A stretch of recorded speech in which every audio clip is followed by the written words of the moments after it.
السلام علیکم ورحمۃ اللہ وبرکاتہ۔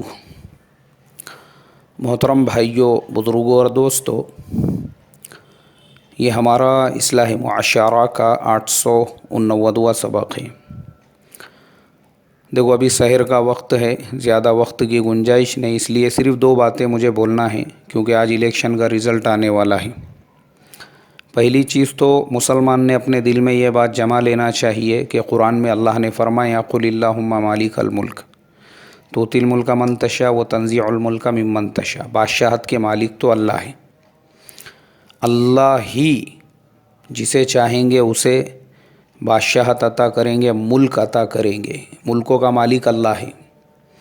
تو اس کے لیے ہمارا یہ عقیدہ ہے، ایمان ہے، اللہ جس کو چاہیں گے اسے گدی پر بٹھائیں گے، اور وہ خدا کا نظام ہے، گدیوں پہ بٹھا کر بھی اللہ ذلیل و خوار کر سکتے ہیں، اور گدا گری میں بھی اللہ تبارک و تعالی عزت کی چوٹیوں پر بٹھا سکتے ہیں۔ تو ہمارا فرض ہے یہ، ہم اپنے دل میں یہ بات جما لیں کہ ملک اور بادشاہت کا مالک اللہ ہے، جس کو چاہتے ہیں اس کو دیں گے، بادشاہ اللہ بنائیں گے۔ یہ EVM مشین، یہ ووٹنگ، یہ الیکشن، یہ بیلٹ پیپر، یہ جو کچھ بھی ہم کو ظاہری اسباب نظر آ رہے ہیں، یہ صرف اور صرف ایک سبب ہے، اس کے علاوہ کچھ نہیں ہے۔ اللہ جسے چاہیں گے وہی بادشاہ بنے گا۔ اب ہم الیکشن کا رزلٹ دیکھ رہے ہیں، دیکھتے دیکھتے ہم نے دیکھے کہ باطل طاقتیں جو ہے اللہ ان کو کمزور کر رہا ہے، وقت کے فرعون، وقت کے نمرود کو شکست فاش ہو رہی ہے، وہ ذلیل و خوار ہو رہا ہے۔ تو خدا کے واسطے اس کا تذکرہ، اس کی چرچا کہیں پر بھی مت کرو۔ جگہ جگہ پہ ہماری قوم کا سب سے بڑا مسئلہ یہ ہے، بہت سارے لوگوں کو ہر جگہ ٹراپن کرنے کی عادت ہوتی ہے۔ تو ظہر کی نماز کو مسجد میں گئے تو وہیں دھینگانا شروع ہو گیا، وہیں چرچا چل رہی ہے، وہیں وضو خانے میں مذاکرہ، وہیں مسجد کے گیٹ پر مذاکرہ، وہیں مسجد کے چبوترے پہ مذاکرہ۔ ایسا مت کرو، بلکہ اللہ کا شکر ادا کرو، 2 رکعت نماز پڑھو مسجد میں ظہر کے وقت میں۔ اے اللہ، باطل کو جو شکست فاش ہو رہی ہے وہ صرف تیری قدرت کی وجہ سے، تیری طاقت کی وجہ سے، اللہ کا شکر ادا کرو۔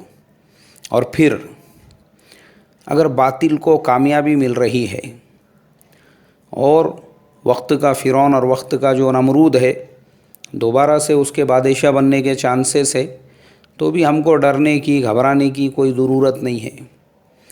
ایک بات ہندوستان کے مسلمان نے کان کھول کر سن لینا چاہیے کہ یہ ہندوستان کوئی کنگڈم نہیں ہے، بلکہ یہ ڈیموکریسی ہے۔ یہاں پر پبلک کی حکومت ہے، یہاں پر جو ملک کا رہنے والا باشندہ ہے وہ ملک کا راجا ہے۔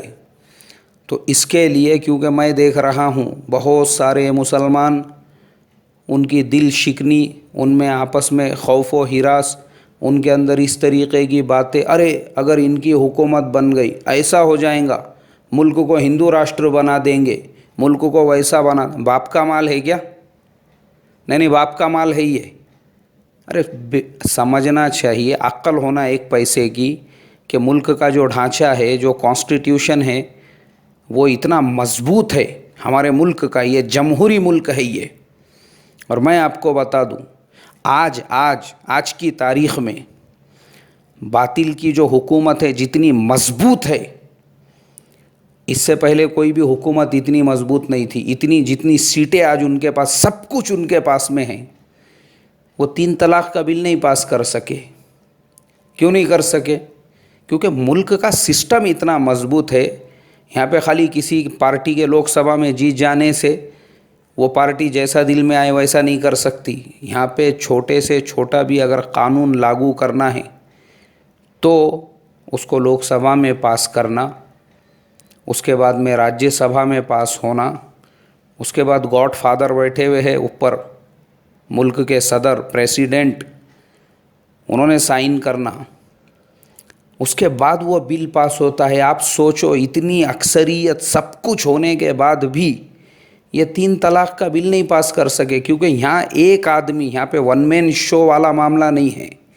ہاں، اکیلا آدمی خالی ٹی وی پہ آ کر پھیکم پھارک کر سکتا ہے، ٹھوکم ٹھاک کر سکتا ہے، وہ صرف یہ بتا سکتا ہے ملک کو کہ میں نے ایسا کیا، میں نے ویسا کر دیا، میں نے تو یوں کر دیا، میں نے تو ویسا کر دیا، یہ بولنے کے لیے اچھا ہے، مگر کچھ کرنا ہے، اگر ملک میں کوئی چیز نافذ کرنا ہے، ختم کرنا ہے، اس کے لیے پارلیمنٹ ہے، اس کے اوپر راجیہ سبھا ہے، اس کے اوپر راشٹرپتی ہے۔ مان لو اگر کوئی بل پاس بھی ہو جاتا ہے لوک سبھا میں، راجیہ سبھا میں، راشٹرپتی بھی سائن کرتے ہیں، تب بھی آپ کو گورنمنٹ نے، ملک کے کانسٹیٹیوشن نے اتنی اتھارٹی دی ہے کہ آپ کورٹ کے اندر اس کے اگینسٹ میں اپلیکیشن دے سکتے ہیں، سپریم کورٹ میں۔ ان کے اوپر بھی ایک سپریم کورٹ بیٹھا ہوا ہے۔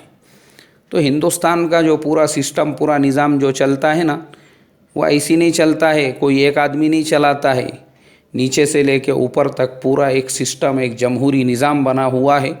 تو اس کے لیے میں آپ سب لوگوں سے درخواست کروں گا، باطل کو شکست فاش ہو رہی ہے تو شکر کرو، باطل کو اکثریت مل رہی ہے، تقویت مل رہی ہے وقت کے فرعون اور نمرود کو، تو اللہ تبارک و تعالیٰ کی طرف اس معاملے کو چھوڑ دو اور اس کے اوپر صبر کرو۔ آپ کو ڈرنے، گھبرانے، رتی برابر بھی کسی چیز کی ضرورت نہیں ہے۔ یہ جمہوری ملک، ہمارے باپ داداؤں نے اس ملک کو اپنا خون دے کر سینچا ہے، یہ ہمارا اپنا ملک ہے، یہ حوصلہ آپ کے اندر ہونا چاہیے۔ اللہ مجھے آپ کو عمل کی توفیق عطا فرمائے، اللہ ہمارے ملک کی حفاظت فرمائے، ہمارے ملک کے بھائی چارگی، ایکتا کی حفاظت فرمائے، اور اللہ ہمارے دیش کو دن دونی رات چوگنی ترقیوں سے نوازے، لٹیروں سے، چوروں سے، ڈاکوؤں سے، بھامٹوں سے اللہ ہمارے اس دیش کی حفاظت فرمائے۔ السلام علیکم ورحمۃ اللہ وبرکاتہ۔